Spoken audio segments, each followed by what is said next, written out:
अस्सलाम वालेकुम वरहमतुल्लाहि वबरकातुहू। Masood Javed sir here. उफ़, ये रिफ़ाइन तेल और बीमार होता समाज। दोस्तों, आज रिफ़ाइन तेल हर घर में इस्तेमाल हो रहा है। मैं ये नहीं कहता या मैं ये कहना भी नहीं चाहता कि आप रिफ़ाइन तेल इस्तेमाल करें या ना करें। सिर्फ मैं ये बताना चाहता हूँ आपको कि आप ये रिफ़ाइन तेल जो इस्तेमाल कर रहे हैं ये किस तरीके से बनता है, क्योंकि ये जानना आपका हक़ है। आप इसे रोज़ाना इस्तेमाल कर रहे हैं, इसके लिए आपका हक़ है। दोस्तों, आज हम सस्ती अशिया के चक्कर में बीमारियाँ ख़रीद रहे हैं। शक्कर की बीमारी, अटैक, स्ट्रोक, फालिज, कैंसर, क़ुव्वत मुदाफ़अत की कमी, जोड़ों का दर्द, घुटनों का दर्द, बालों का झड़ना जैसी कमोबेश 80 बीमारियों की वजह बन रहा है ये रिफ़ाइन तेल। ये रिफ़ाइन तेल बनता कैसे है और नुकसान क्यों होता है, ये हकीकत आपके सामने पेश कर रहा हूँ। फ़ैसला आप पर है, आप इसे इस्तेमाल करें या ना करें। रिफ़ाइन तेल बनाने के लिए सबसे पहले बीज को 200 से 300 डिग्री सेंटीग्रेड पर गर्म किया जाता है।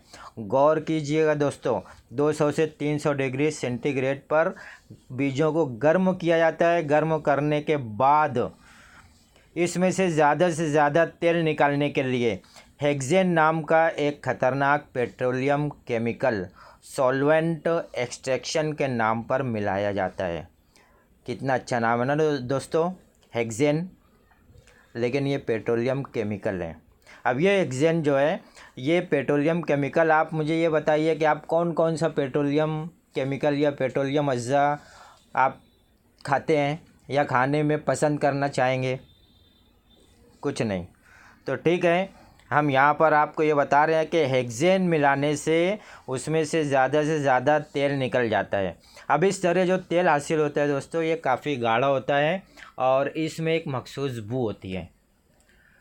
अब इस तेल के गाढ़ेपन को और इसकी बू को ख़त्म करने के लिए इसमें ब्लीचिंग क्लीनर, कास्टिंग सोडा और फास्फोरस एसिड का इस्तेमाल किया जाता है, जिससे तेल का गाढ़ापन दूर होकर पतला हो जाता है और उसकी सब बू खत्म हो जाती है।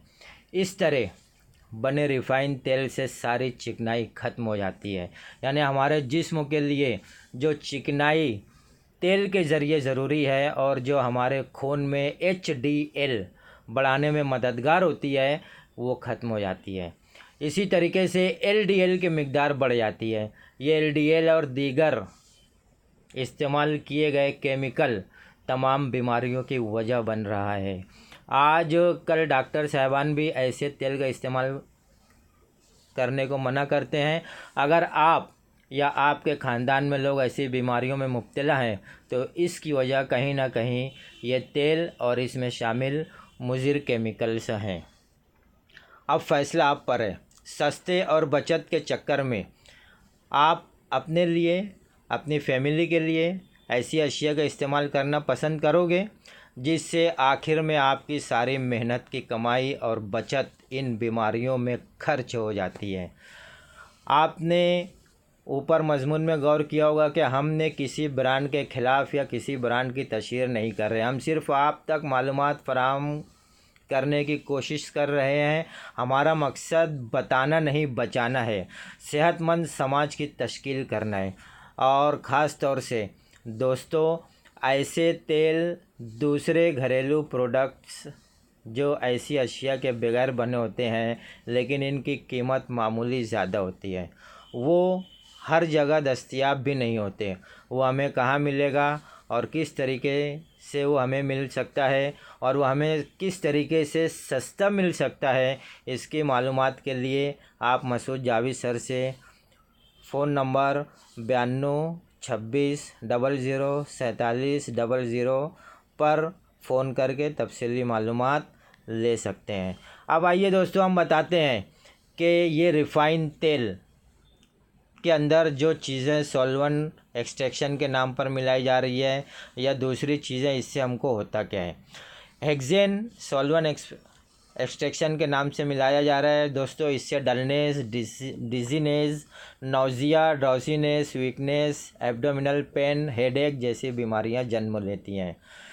इसके अलावा इसमें इस्तेमाल होने वाले दूसरे केमिकल जब खून में शामिल होकर तमाम खलियों तक पहुंचते हैं तो खून में HDL की मिक़दार कम हो जाती है और LDL की मिक़दार बढ़ जाती है, जिससे हम दिल की बीमारियों में मुब्तला होकर अटैक, स्ट्रोक और फालिज जैसी बीमारियों का खतरा बढ़ जाता है। जब ये केमिकल लीवर और पेंक्रियाज पर असरअंदाज होते हैं तो शक्कर की बीमारी का खतरा बढ़ जाता है। दिमाग पर असरअंदाज होता है तो लकवा, ब्रेन ट्यूमर की जद में हमारा जिस्म आ सकता है। ये तमाम मुज़िर केमिकल आहिस्ता आहिस्ता खलियात को मुतासिर करता रहता है, जिससे खलियात एब नॉर्मल होने लगते हैं और खलियात की यही एब नॉर्मलिटी कैंसर बन जाती है। एब नॉर्मल ग्रोथ ऑफ सेल से ही कैंसर कहलाती है। चूँकि हम मुसलसल रोज़ाना इन तेलों का इस्तेमाल कर रहे हैं, ये केमिकल आहिस्ता आहिस्ता अपना काम करते रहता है और हम और हमारी फैमिली रोज़ बरोज़ इन बीमारियों की जानिब बढ़ते जाते हैं और जब तक इन बीमारियों का पता चलता है बहुत देर हो चुकी होती है और हम ज़िंदगी भर के लिए दुआओं और दवाओं के मोहताज हो जाते हैं। दोस्तों, ये हकीकत है कि सस्ते और बचत के चक्कर में अब फैसला आप पर, आपकी समझ पर, सस्ते के चक्कर में आकर अपनी सारी कमाई और बचत इन बीमारियों में खर्च करोगे या फिर कुछ बेहतर इंतज़ाम करके खुद भी सेहतमंद रहोगे, अपनी फैमिली को भी सेहतमंद रखोगे और सेहतमंद समाज बनाने में एक दूसरों की मदद करोगे। दोस्तों, ये तमाम मालूमात नेट से अख़ज़ की गई है और अगर हमारा ये कदम आपको बेहतर लगता है और आप भी चाहते हैं कि दूसरों की भी मदद होनी चाहिए इस तरीके से, तो हर एक तक इस पोस्ट को शेयर करें दोस्तों और अपनी सेहत का ख्याल रखें। बहुत से लोगों ने मुझसे ये पूछा, मैंने रिटर्न में जब ये पोस्ट डाला था तो बहुत से लोगों ने मुझसे पूछा कि हमें फिर कौन सा तेल इस्तेमाल करना चाहिए। तो दोस्तों, अगर आपको सेहतमंद रहना है तो डायरेक्ट जो तेल निकलता है जिसको कच्ची घानी का तेल कहते हैं, आप वो इस्तेमाल कीजिए। लेकिन आजकल कच्ची घानी का तेल मिलना आसान नहीं है, जल्दी नहीं मिलता बड़े शहरों में, तो इसके लिए हम जो हैं वो फ़िज़िकली रिफ़ाइंड तेल इस्तेमाल कर सकते हैं।